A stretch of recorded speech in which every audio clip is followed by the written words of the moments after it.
It's not another Buffalo podcast, hosted by three of the most underqualified sports personalities this side of the canal. With John. All you people out there who are like, these idiots don't know anything. First of all, you're right. And second of all, I'm just a dad talking in a closet, but I'm just saying. And Brando. We have this trust built on whatever it is, like Bibles and gold bricks and whatever Brandon Bean's drinking over there.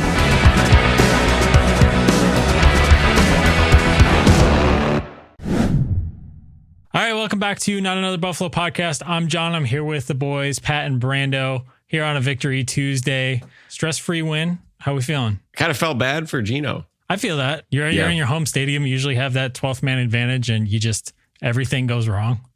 Literally everything.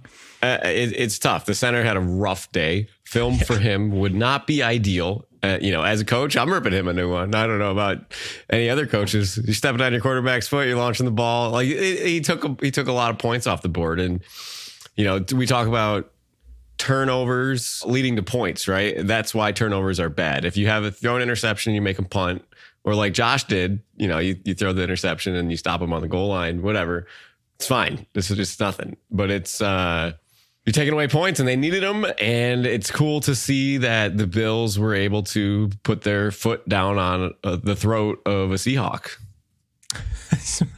Morbid.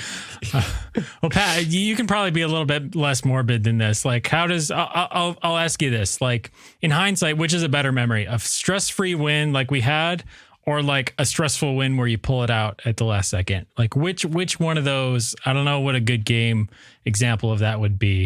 The Bills haven't really pulled one out at the last second this year, have they? No, I always think the Cardinals game. Sorry. I guess so. Yeah, that's true. Maybe the fourth quarter comeback / take the lead in the fourth quarter. But I don't know. I always think of that Denver Broncos game in 2020 where Jake Kumro has the catch in between like four dudes, and we beat the Broncos like 45-7 or something. Is like one of my fondest Bills memories. But it's a great game. It's so funny thinking of that game too, because like one of my fondest memories is when they went into San Francisco.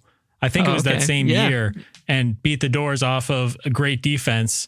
And I just have really fond memories of that game because it was like Josh was making plays. It was stress-free. I just think that for me, the stressful ones are much worse, even if they pull it out at the end, especially if it's against a not so great team. If it's against a great team, then maybe, I don't know maybe that would be Baltimore last year. Remember when they were down Baltimore down 17, and then they came back? I don't have as many fond memories of that game though, in hindsight. No, it was great that they came back. And the crazy thing is too, like you look at the records, and I don't know. I guess I just thought the NFC West would be better than it is. It is crazy that I think there's three teams at 500 or less. Yeah, there's no team in the division has a winning record. They might all be decent though. I feel like they all could be decent. It's one of those divisions they're going to beat up on each other, swap games here and there. But 9-7 or what is it? 10-7 wins it maybe. Yeah, probably. And there's a strong case for that the Rams are the best team in that division when healthy, but they've just been beat up. So like, who knows who's going to come out of there. And Call of Duty's out now. I know the Kyler joke is like we've stomped on it on this podcast like way too much, but actually I saw data charts of his distribution. It's hilarious. It's hilarious.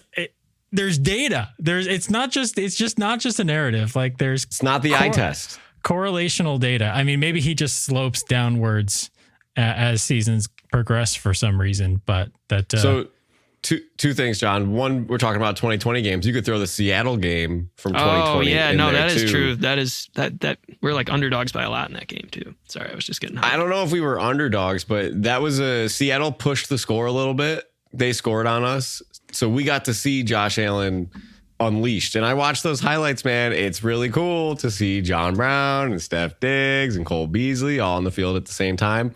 So then to see Cooper, Shakir, and Coleman out there again, our new trio, doing the same thing to them that we did to them 4 years ago was sweet. I thought that was, it's taken a long time to get that personnel, that fluid, poetry in motion offense that we have been dying for. And it looks like we had it again. So I was happy to see that. Yeah, that was definitely the best part about it for me. I've got some trivia for you guys to go along with that, with this poetry in motion that we've had for this past week. This is from I stole this from Matt Warren on Twitter at Matt Rich Warren, obviously our old buddy from Buffalo Rumblings and SB Nation now. So Buffalo this past Sunday had a 100-yard rusher in James Cook with 111 yards and a 100-plus yard receiver, Korzelius with 107 yards in the same game for the first time since week 14 of, I'm not going to tell you the year. So when was the last time that Buffalo had a 100-yard rusher and a 100-yard receiver in the same game? Great question. It's a little bit of a trick question-ish, but... Is Josh Allen the 100-yard rusher? Yes. Okay. That's the trick question part of it. It's got to be a Dolphins game with Diggs at 100 and Allen at 100. I'd say that's a fair bet. Older. 100 yards. Jacksonville, when we played Jacksonville. Is it Cole Beasley and Josh Allen? It's not this year. It's quite a few years ago. Is it if I give you the Allen? year... Or it might be Robert Foster or something. Like super throwback. It's Robert Foster. It is? Okay. Yeah. Josh Allen and Robert Foster, week 14 of 2018 versus the Jets was the last time that the Buffalo Bills had a 100-yard rusher and a 100-yard receiver in the same game. Isn't that crazy? McDermott's probably like elated with excitement to have a 100-yard rusher. But only over the rushing part. Only about the rushing part. He could care less about a receiver over 100 yards. Okay, so let's talk about this a little bit because this is going to lead perfectly into my part about McDermott. Maybe more about Joe Brady, you might say. But did you know, gentlemen, the offense looked better this week? Let me tell you why. Why do you ask? Why does it look better? I will tell you why it looked better, because the Bills did not get into second and third and longs. Do you know why they didn't get into second and third and longs this week, John? Is it because they ran play action on first down? I will tell you. Pat's being snarky over there. No time for snark when it comes to this topic, gentlemen. I am serious about running the ball on first down. So in snaps that mattered, there was 28 first down plays when the game was close. McDermott and Brady. I just put McDermott in here because I know he's involved. He is telling Joe Brady to run the ball on these first downs. I don't care what you say. If you know Joe Brady, you watched him at all in the past, you watched him at LSU, you watch him play Madden, whatever it is, you know he doesn't want to run the ball on first down. So anyways, I digress. Joe Brady and Josh Allen passed for 17 times on first down, and they only ran it 11 times on first down. And they got their neutral pass run rate up to 9th highest for passing in the league now. So they cracked the top 10. They're moving up like a little snail. So if you're McDermott or you're anybody else in that room that has a brain and you watched film and you're like, oh, we didn't get stuck in the muck on second down. Oh, we didn't get stuck in the muck on first down. Why do you say? It's because we passed the ball more than we ran the ball on first down. I'm done now. It was a good rant. I didn't want you to stop. Yeah. I love the play action shots. The one thing that I'll still complain about is they're not taking shots on second and short. Every single second and short that I can remember that was 2nd and 3 or less, they're running the ball. Yep. And that's probably the second most predictable part of their offense, I think, at this point. But now, the only reason that I'm not here to complain about it, and I was trying to think of something to complain about today, but you seem like you were here to complain about it. It's all right to complain. It's all right to complain. I couldn't find really a lot to complain about. I was very, very happy with most of this thing, but it's what you just said. It's the second down and short. Take your shot. You have a quarterback who on third or fourth down and short can pick it up for you. We did see a Josh Allen sweep finally, which was nice. Yep. Love that. Take the shot to Keon. Take the shot to Cooper. Take the shot to Shakir. I don't care. I don't care if it's incompletion, but I feel like this might come a little bit later as we have seen it already evolve to this point because they're watching Allen take such good care of the ball that, maybe they call that play last year or the year before. Daboll calls that play and Allen throws a pick. And that's McDermott's freaking out, right? Daboll and McDermott are button heads in the locker room. Why did you call that on second and second and three when we could run the ball?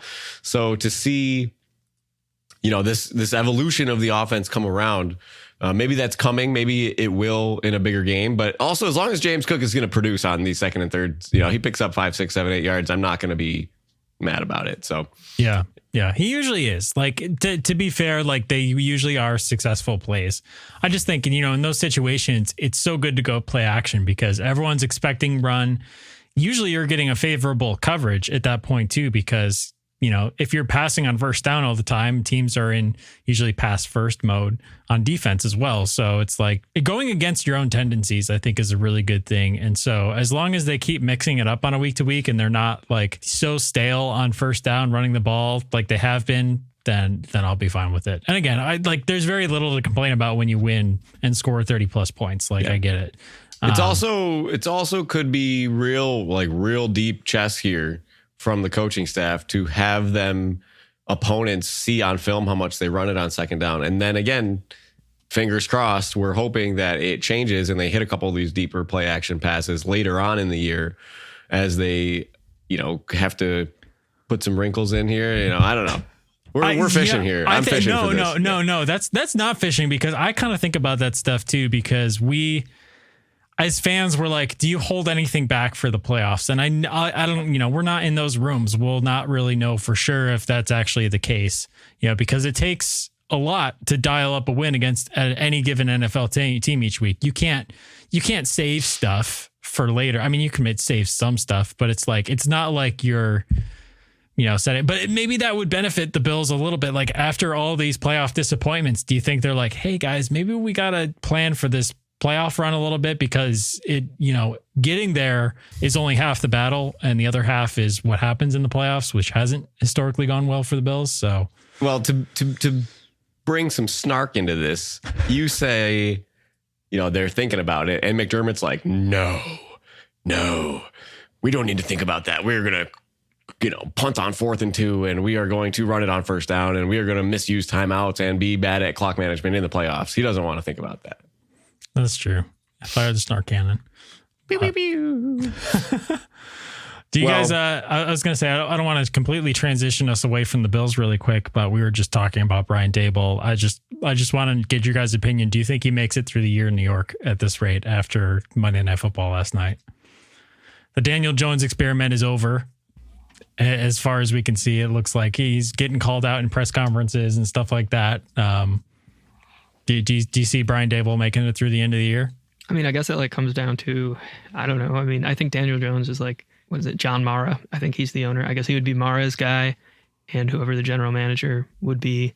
I mean, when you think about it really, Joe Schoen and Brian Daboll, I mean, I guess they can be accountable for other personnel decisions, but I feel like they would have to be given a fair shot. That's true. They were the ones who gave Daniel Jones that extension too. That's what they're on the hook for, right? They gave him $40 million. Right. But were they ever in a position to get the best quarterback? You heard it on Hard Knocks, Joe Schoen talking about moving up with the Patriots maybe to make a play at quarterback. And then their discourse back and forth was, well, or we just get a weapon because we invested this into Daniel Jones and we need to see what we have first. So I think just from those little conversations that we heard on Hard Knocks, that they're going to get a chance to get a guy that they want. I would hope so. I mean, if that they're not most of the problem, right? It's like there's a short leash in the NFL, but if I'm the owner of that team, I'm like, you messed up by keeping this guy around and you didn't really need to know what you had. Everyone in the world, us armchair GMs knew what you had. He's been there for he's off of his rookie contract. Has Daniel Jones been in the league for 6 or 7 years? Was he the year after Josh Allen? 2 years after Josh, I think. 2 years after Josh? 1 year after Josh? 1 year AJ?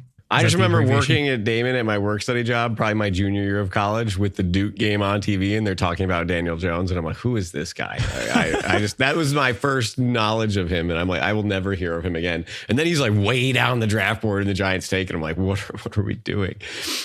Yeah. But one other non-Bills question I have for you guys: who do you think is the biggest dumpster fire in the AFC East? It's the Jets. It's not close. It's the Jets. You can't argue anybody else. It's the Jets. There's no question. I kind of who's the second? It's interesting debating Miami versus New England, right? Because you're like, okay, Miami just got Tua back, but their season's kind of over unless they go on a historic run here. They got to go 7-2 to finish the season. 7-2, probably. Yeah. I was gonna say, what are they? 2-5? Yeah. Yeah, 10-7 probably is the wild card there. So chalk up one loss to the Bills, probably. I think. Yeah. I want to say that's a pretty good bet, but I don't know. I don't think you can put Miami in this. It's not fair to Tua that he misses. He's so like, just say what you want about these Dolphins. I don't care. Tua's good. They are good with him in the lineup outside of these games against the Bills for some unknown reason. But when he's not there, they're missing 20. They drop like from like 32 points a game to like 12 points a game. Not even 12, I don't think. I think it was like 10 points a game. I think it was like 11. And they scored like 44 total points in the 4 games that Tua was out. Yeah, maybe. I thought it was like 30-3 or something like that. It's crazy. It's insane. I feel bad for Dolphins fans. I feel bad for Tua. It's just you hooked your ring to the wrong horse here, guys. And no matter what, this is going to be a storyline for his entire career. But I don't want to fault the Dolphins for being a dumpster fire. They're probably winning a couple games if Tua's still in. They probably go, 3-1 or 2-2 at the worst with Tua over their last 4 games. So right, they're set up to run it back next year, right? Like they've got some cap issues and stuff like that, and some weird contracts, but I don't think they have to break it down to rebuild. Where it's like if you're the Jets, like you want to talk about fire? We're talking about like a wildfire. What are you going to do next year? Like the forest? Like do we owe Zach Wilson an apology? I don't think anyone ever owes Zach Wilson an apology, but like, there's no easy fix. You have to take a quarterback. I saw that they would be picking 5th right now in the draft. But if Rodgers wants to come back again, do you let him? Like, what do you do? It's so bad. You set your franchise back. Think about it. If Rodgers plays again, that's one more year that you don't know what you're going to get. He's going to be older. Then you draft a rookie.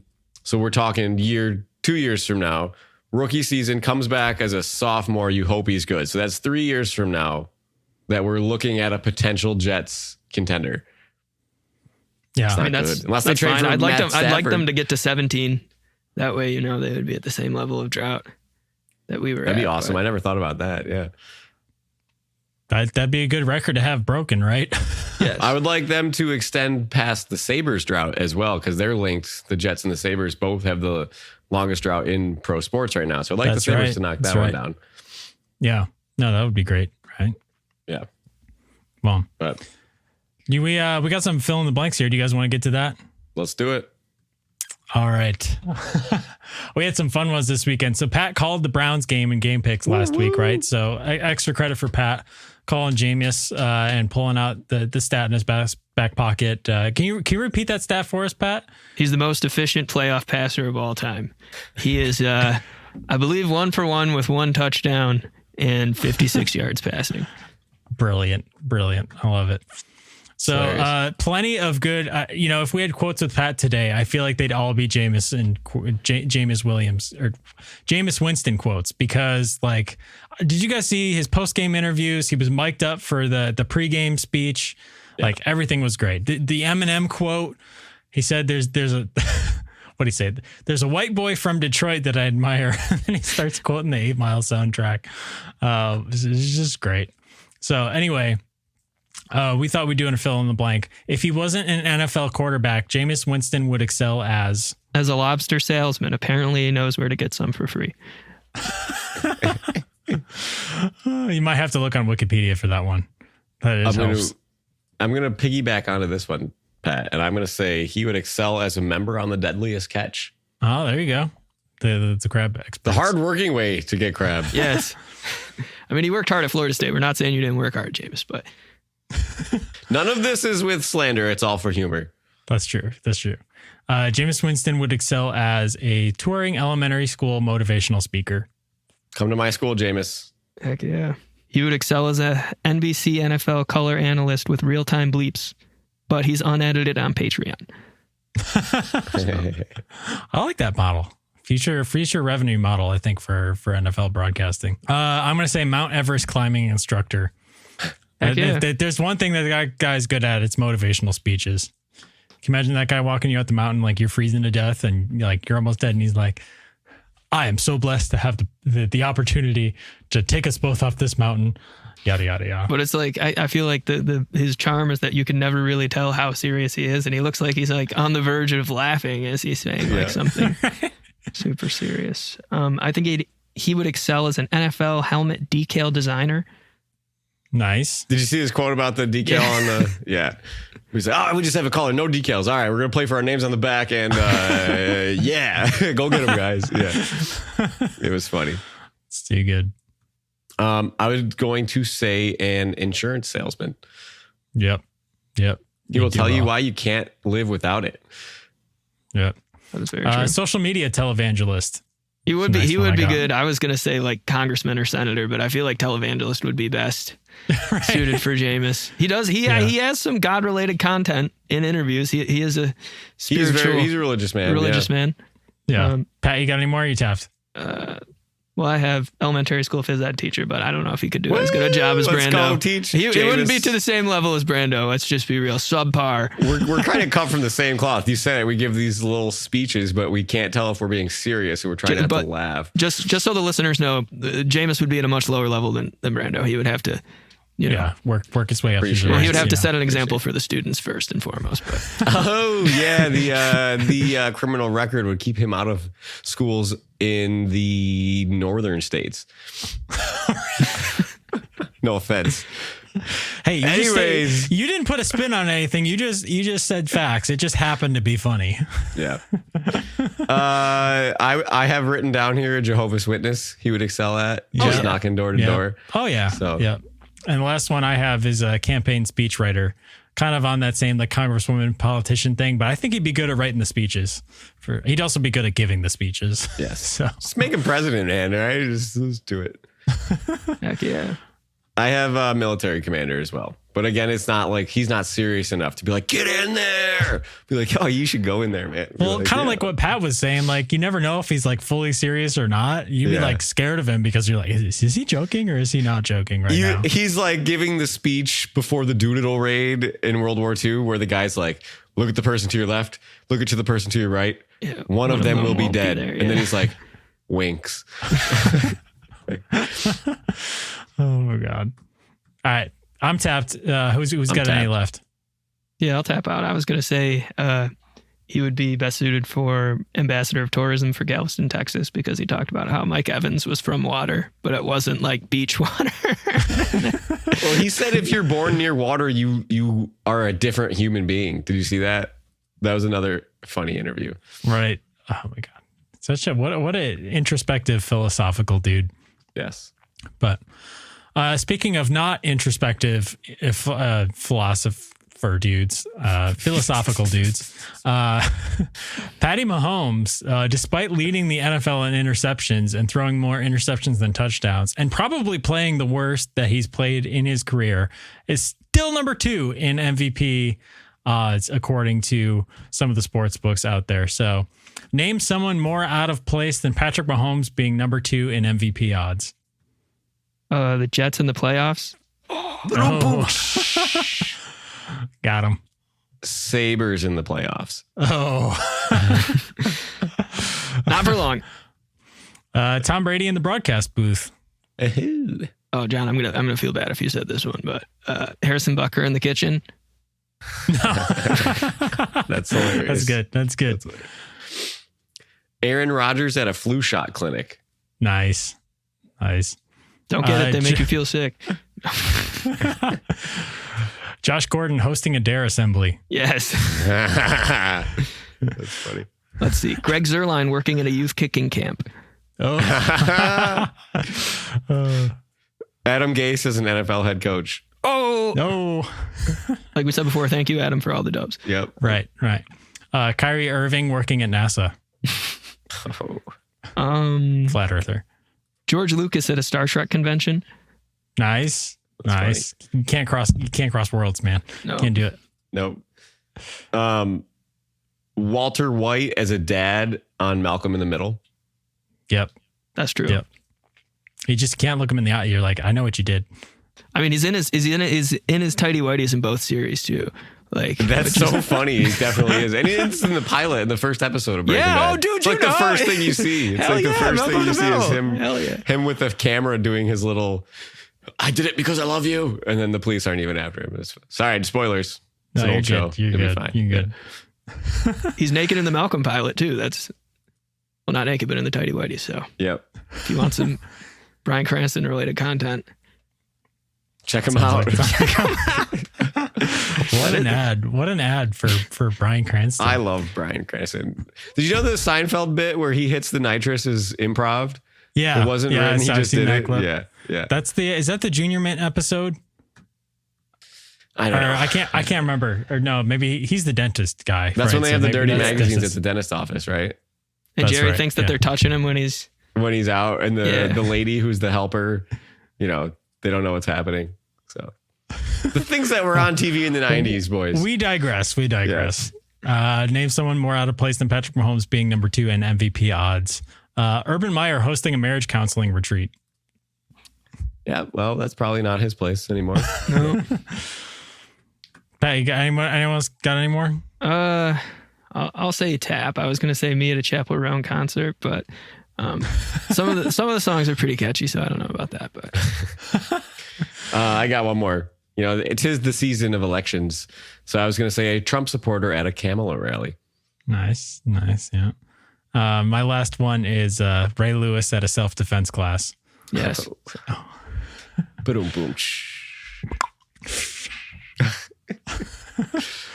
Wait, just because he is too good at self-defense, or because he doesn't need to defend himself? He doesn't need help with self-defense, and also he killed someone in self-defense too, I guess. Right. Yeah, we were talking about players that got been there, done that.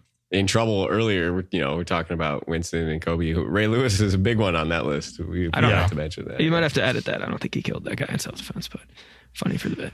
It's well, that's the debatable part. Yeah, I actually had to. It's so funny, Pat. You know how I know this? Because sometimes on this show, Pat will fly off the handle and quote something, and then I have to fact check it on Wikipedia, and it's about 50-50 whether I can leave it in the show or not. So it's like, I don't know. How does that compare to? Let's make this transition. How does that compare to Pat's game pick record so far this year? Slumping to almost 500. You boys are. I think there will be a new leader next week. I don't know. I feel like the hot hand. We thought there was going to be a new leader this week, but I think there's a tie. There is a tie on Mount Rushmore for first place. Pat coming in at 3-3. John got the 1-game edge because Jaden Daniels made the start. We got to switch that little switcheroo on the game pick scoreboard. So John and Pat are coming in at 26 and 22 apiece, tied for first place. But he is lurking. He is like a tiger. Tiger Woods on the back nine of a major. No, I'm just kidding. I'm 1 game back, but we'll see what happens with that. This is a tough week for game picks. The slate was not easy looking through the games. So as we're going through here, keep that in mind. There are a few injuries. Jordan Love probably should play a little questionable, but that's going to lead us into our first game.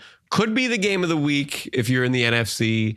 The Lions are going to Lambeau. Divisional matchup, probably for first place in the division, I think, right? Detroit is -3.5 on the spread. They are favorites. I don't know how you can pick against the Lions if you have watched any of their football games in the last couple of weeks. They are the story of the NFL right now. David Montgomery throwing a touchdown pass. What trick play are they going to pull? Give me the Lions. Yeah, I'd be with you. Or I am with you. I'm taking Detroit in this one. But if Jordan Love is healthy, the Packers match up pretty well on offense against the Lions on defense because the Packers have all those talented wide receivers. Detroit's biggest weakness is probably their secondary. But I mean, I didn't think the Packers looked like world beaters yet last week, even with Jordan Love at quarterback. So I'm going to go Detroit. I am going to go also with the Lions. I was going to say that I was going to go Packers and then say caveat that if Jordan Love plays, I can. We'll give it to you. We took it. I'm gonna go Lions. I've already written it down. I'm already okay. No contingencies. Even if Jordan Love plays, you're going Lions. Yep. Okay. All right. Appreciate the integrity there, Pat. He's playing like a champion at the top of the leaderboard here. Well, there's double what ifs on this next game, so we'll have to. We need to add a column for caveats now. Yeah. Well, this one does too because mine's contingent on. Okay. Okay, so we have New England going to Tennessee. And I'm a little lost here between the caveats here. I don't totally get what you're speaking of. Maybe I'm out of the loop. Who's missing? Right now it's Tennessee -3.5. Drake May concussed. Dizzy. Yeah, Drake. but Jacoby and Drake May are like. Oh, dude, I feel like Drake May's a baller in comparison to Jacoby Brissett. I think it makes a difference for sure. Also, is Will Levis going to ever come back from his mysterious shoulder injury, or are they going to keep him on the bench because he stinks? They're keeping him on the bench, man. So he was inactive for a second straight week after a bye week, by the way, too, before that. So he's been out 3 straight weeks.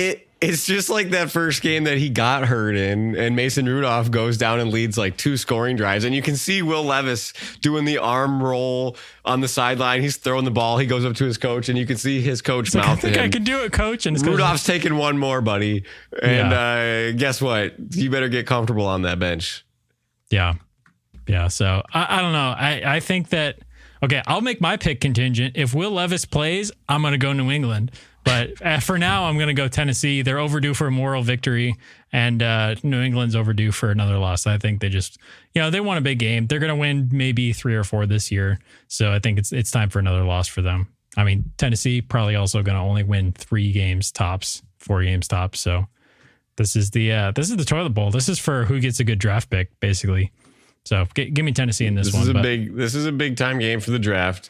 I don't really care who's playing quarterback in this game. Drake May is the only one that spurs a little bit of attention, but I still think rookie quarterback. I'm taking New England. I'm taking the points. They win these games sometimes. It's going to be like 13-10, whatever. Give me the points. Who's watching this game? True. Pat, what do you think? Yeah, I got to go with the Patriots. I mean, talking about watching games, talking about stressless victories, I'm sure that Lions-Titans game was just delightful to watch. Dude, the first quarter, it was crazy. The first quarter and a half, I looked at it was like 21-14 with 10 minutes to go in the second quarter. And I'm like, what is happening here? So there was a little excitement. And then the Lions just destroyed any sort of Titan-esque anything down there. So yeah, we should be betting anytime touchdown scorers on the Lions game. Again, just making parlays of that. All of them. So take somebody from everybody. I'll take all of them. Yeah. So, but this one, Pat, I am interested to see what you have written down here. I've changed it. The Chargers at the Browns. LA is a 1.5 point favorite. I also changed it. I had Cleveland first. I like the Winston story. He's getting weapons involved, over 300 yards, 3 touchdowns, but that was the backup quarterback boost. What happens the second game when that backup quarterback plays? Usually it's down back to earth a little bit. Chargers are too good. Give me the Chargers to win this. Yeah, I think this should be an overarching mathematical concept called the Jameis Winston sine wave roller coaster, whatever you want to call it. What goes up must come down. I think it's a down week, so give me the Chargers.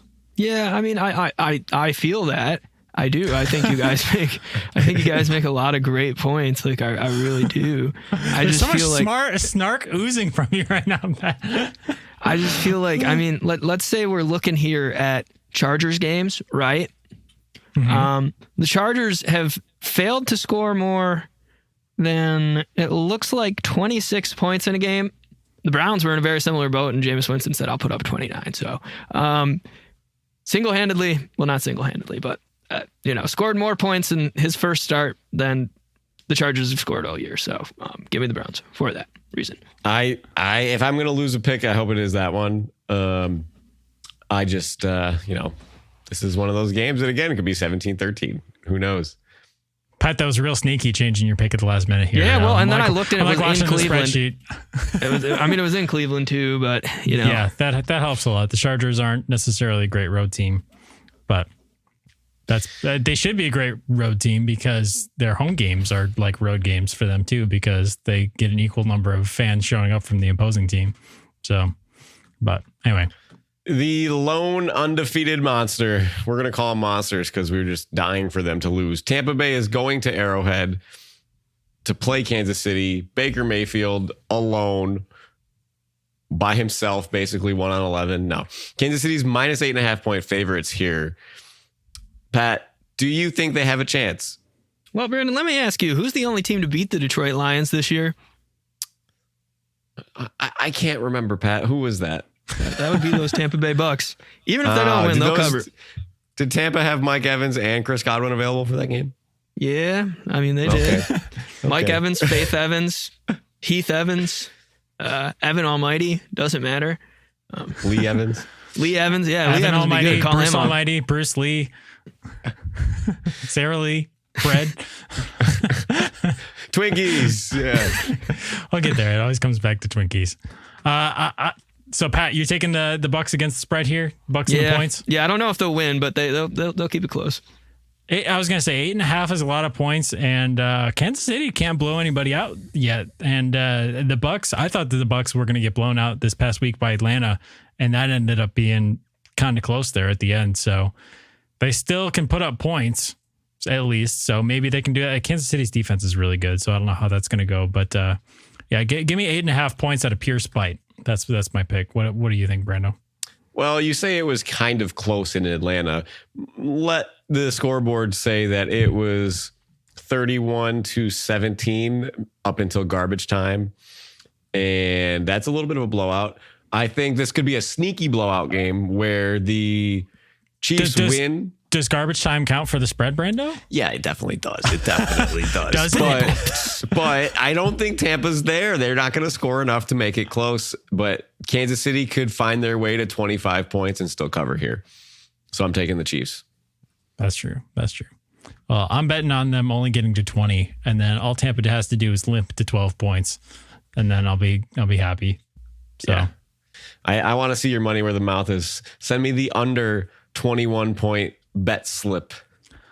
I don't know. Also, Tampa Bay's passing defense is really bad, so maybe the Chiefs have their first get right pass game this week. So that's always a possibility. I want you to not change your pick here. It's already written down. You already told us who you're going to pick. So let's not work on this thesis the other side, because we're trying to catch up to you. So I haven't been in that position all year, so I'm honored. Yeah. All right, we're working our way over to the West Coast. The Rams against the Seahawks. Seahawks just got smacked by the Buffalo Bills, if anybody was watching, and they are underdogs. The Rams are 2-point favorites here in Seattle. John, why don't you lead us off this time? It just feels like the Rams have more momentum right now. They just made it to what are they 4-4 now?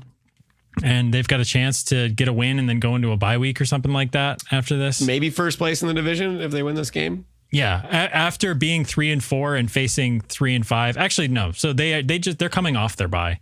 They played Thursday night a couple of weeks ago, right? So they're going to the bye. I can't remember if it's them or San Francisco who just got their bye. Anyway, all in that NFC West, it's still going to be up for grabs. They've got more momentum. I like them going into Seattle.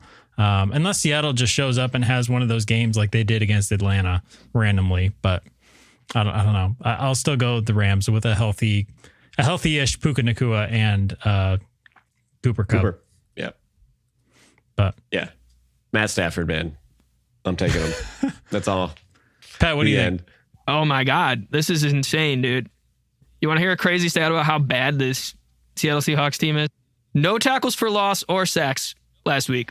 So, is that a credit to how bad the Seahawks are, or to how good the Bills are? I mean, maybe our line's really good, I guess. I don't know. But that's abnormal, right? Like no run stuff, no nothing. No sacks. That's crazy. Or tackles for loss. Bills. Yeah.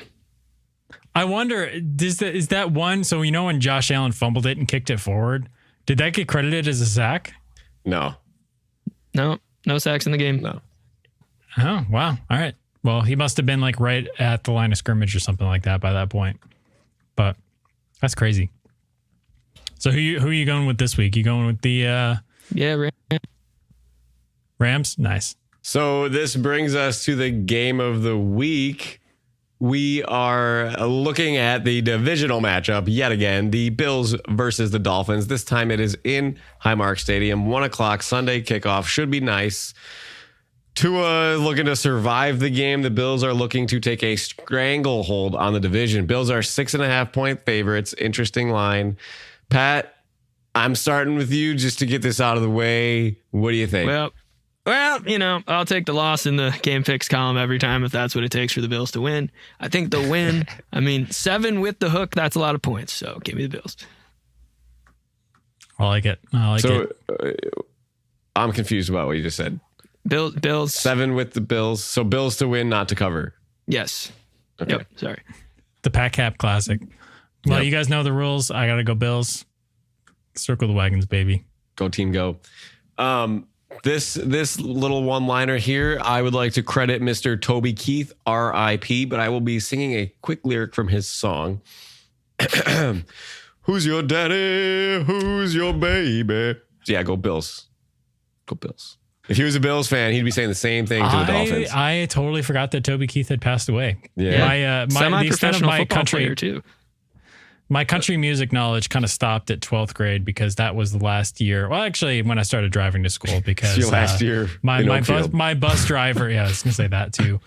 Well, I moved to Nashville, so that's not really the reason. Oh, that's so, dude. That's so funny. But like, there is no more. Like, is there an Oakfield in Nashville? Is there a one stoplight town with cows in your backyard? I mean, they're all over the place. They're everywhere. Yeah. But the real reason is my bus driver loves country music. So I was forced to listen to country music every year. Shout out Peggy. For Peggy, represent the washing machine bus. Number 81, I think it was. I don't know. Long That's since funny. been retired. And Peggy only retired a couple of years ago.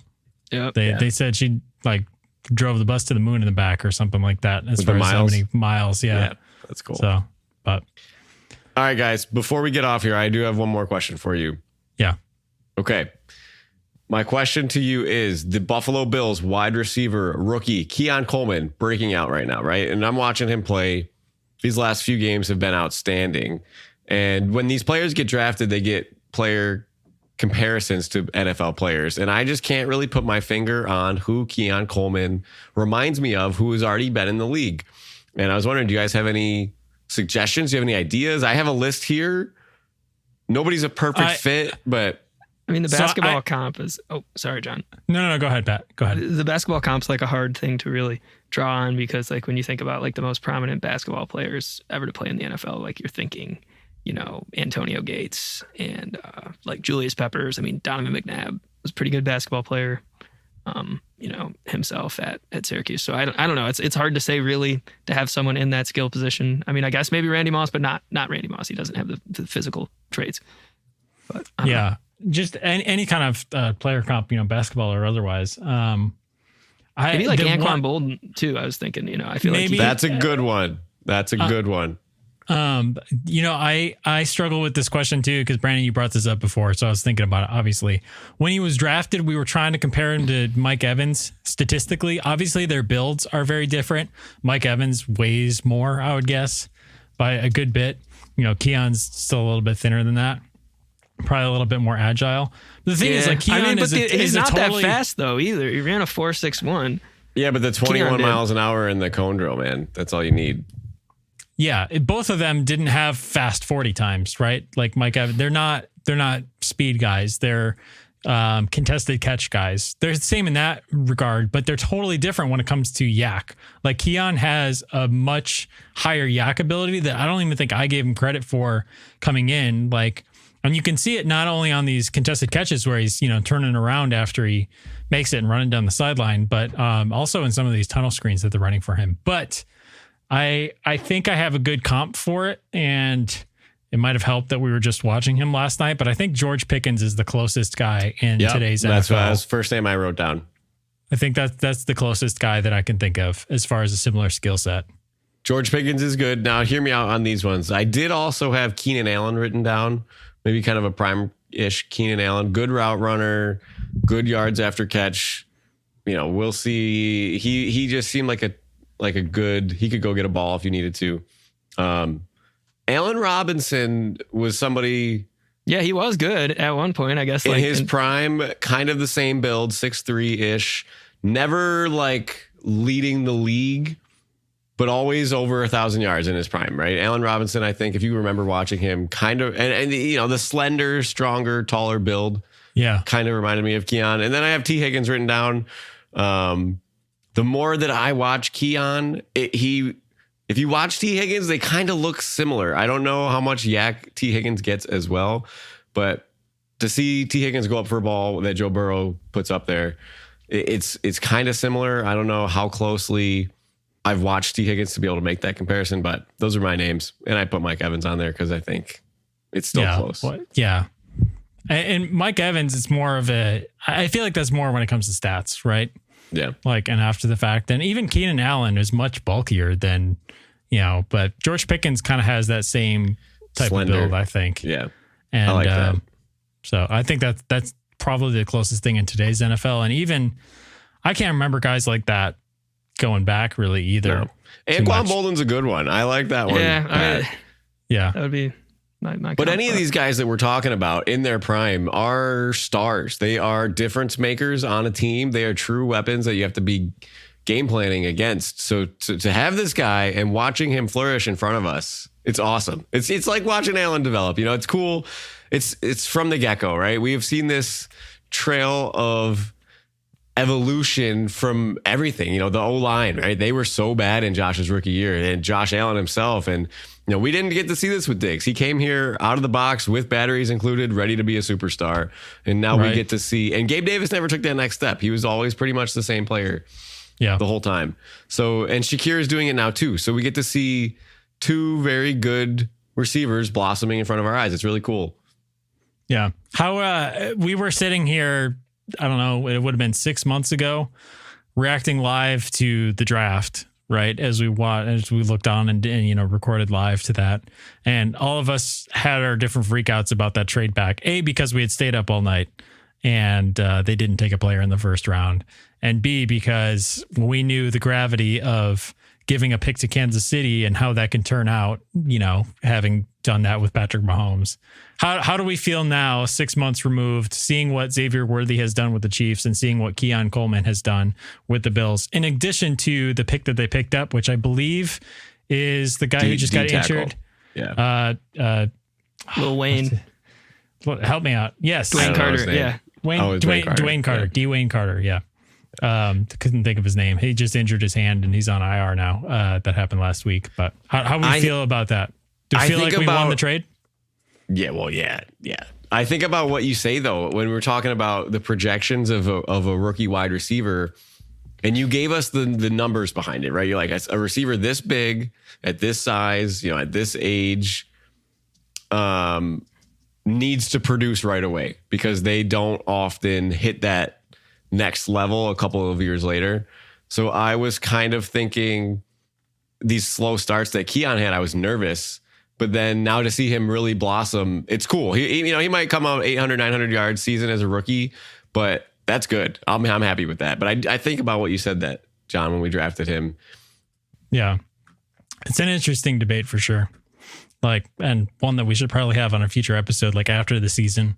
It's because, obviously, Xavier Worthy's caught touchdowns. He's done that. But I think that Keon's a better fit for this team. I think that as far as the Bills fit, they got their guy. They got the right guy at that part of the draft. So, when they weren't going to get Brian Thomas Jr., it was the right move, I think. Yep. But statistically too, he probably will have more yards and receptions than anyone in the class, I would think. Brian Thomas is well, he's out for the season. Yeah. So Brian Thomas is out for the season? I don't think so. Let me see. I think he just had a big game, but I know also, Malik Neighbors has missed a couple of games, but he's probably going to lead the class in yards and receptions, I would think. But Keon's going to be in that top 4. He's going to leapfrog some guys that were taken ahead of him. Yeah, I guess you're right. I don't know why I thought he was hurt. He was hurt, but I guess his MRI cleared him. The headline is Jags avoid catastrophe with Brian Thomas's injury update. So nice. And unfortunate that Stephon Diggs did not have the same thing. I don't know if you guys saw today, confirmed ACL tear, out for the season. So sad. Pat, I can see this snarky look on your face. You're thinking about something snarky to say. Who won that trade? I didn't say that. I don't want to wish ill will on anyone here. No, I don't want to claim victory, as they say, as Niccolo Machiavelli says. Your enemy is most susceptible after a big victory. So I don't want to think about, It's a good quote, Pat. That is a good quote. But yeah, we wanted Stephon to be healthy throughout the entire year and lose in the playoffs. That's all we wanted. So.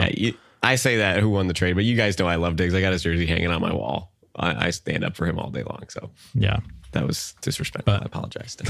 Sorry, we're just joking. Don't take us too seriously. But anyway, that's all. That's going to do it for us. You can find us on all platforms at Not Buff Podcast. Remember, if you're buying, selling, or managing property in Western New York, call our guy Zach Korzelius. That's 585-409-1088. That's 409-1088 for buying, selling, or property management in Western New York. Is the best realtor we know. Check him out. And we'll see you guys next week. And go Bills. All right, go Bills.